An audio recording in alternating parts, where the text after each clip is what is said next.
The rain poured relentlessly, drumming against the tin roof of Ethan's small cabin in the woods. He sat by the fireplace, nursing a cup of lukewarm coffee, staring into the flames as if they held the answers to his lonely existence. The storm had been raging for hours, and the power had gone out, leaving him in the dim glow of the firelight. He was used to solitude. Living miles away from the nearest town had its perks, but tonight something felt different. The air was charged, almost electric, as if the universe itself was holding its breath. Then came the knock. At first, Ethan thought it was the wind rattling the door. But when it came again, 3 sharp, deliberate raps, he froze. No one ever came out here, especially not in this weather. He grabbed the flashlight from the table and cautiously approached the door, his heart pounding in his chest. "Who's there?" he called out, his voice barely audible over the storm. No answer. Swallowing his unease, Ethan unlocked the door and pulled it open. The beam of his flashlight illuminated a figure standing on his porch, drenched and shivering. It was a girl no older than 16, with pale, almost luminescent skin and wide, almond-shaped eyes that glowed faintly in the dark. Her hair, a cascade of silver strands, clung to her face, and her clothes, if you could call them that, were strange, shimmering fabric that seemed to ripple like water. Ethan's breath caught in his throat. She wasn't human. "Please," she whispered, her voice melodic yet strained. "Help me." Before he could respond, her knees buckled, and she collapsed into his arms. Ethan hesitated for only a moment before carrying her inside. Whatever she was hurt, and he couldn't leave her out in the storm. Over the next few hours, Ethan did his best to tend to her. She was unconscious, her breathing shallow but steady. Her skin was cool to the touch, and her pulse, if she even had one, was faint and irregular. He wrapped her in blankets and stoked the fire, unsure of what else to do. As he sat beside her, studying her features, he couldn't shake the feeling that she was both familiar and utterly alien. When she finally stirred, her eyes fluttered open, and she looked at him with a mixture of fear and gratitude. "Thank you," she said softly. "Who are you?" Ethan asked, his voice trembling. "What are you?" "My name is Lyra," she replied, sitting up slowly. "I am not from this world." Ethan's mind raced. He had always been a skeptic, dismissing stories of UFOs and extraterrestrials as nonsense. But here she was, undeniable proof that humanity was not alone in the universe. "What happened to you?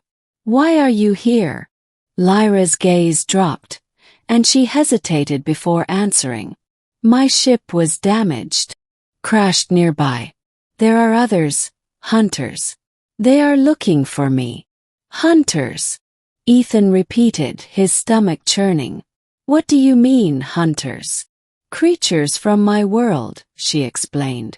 "They track those who flee, those who defy the order. If they find me, they will kill me, and anyone who helps me." Ethan's heart sank. He had no idea what he was getting himself into, but he couldn't turn her away. "Not now. You're safe here," he said, though he wasn't sure if he believed it himself. "I'll protect you." Lyra smiled faintly, but there was sadness in her eyes. "You are kind, Ethan. But you do not understand what you are up against." The next few days passed in a blur. Ethan did his best to keep Lyra hidden, but he could sense the tension building. She rarely spoke of her world, only hinting at a society ruled by fear and oppression. She had fled, she said, because she could no longer bear to live under their control. But freedom came at a price.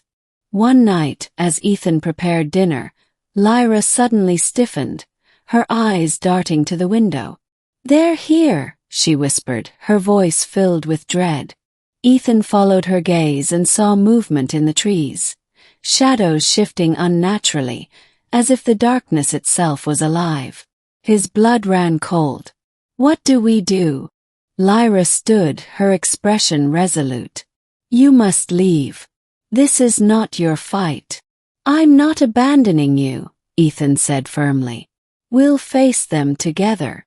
Before she could protest, the cabin was engulfed in a blinding light. The windows shattered and the door burst open, revealing 3 towering figures clad in black armor. Their faces were obscured by helmets, but their presence was suffocating, radiating malice and power. Lyra stepped forward, her body glowing faintly. "Leave him out of this," she demanded. "I am the one you want." One of the hunters raised a weapon, a sleek alien device that hummed with energy. "You have betrayed the order," it intoned, its voice mechanical and cold. "You will be eliminated." Ethan's instincts kicked in. He grabbed the fireplace poker and charged at the hunter, swinging with all his might. The weapon connected with a metallic clang, but it barely fazed the creature. With a swift motion, it backhanded Ethan, sending him crashing into the wall. Lyra cried out, her glow intensifying. She raised her hands, and a wave of energy erupted from her, knocking the hunters off their feet. But the effort seemed to drain her, and she stumbled, her strength waning.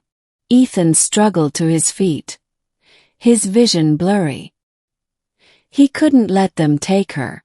Summoning every ounce of courage, he lunged at the nearest hunter, tackling it to the ground.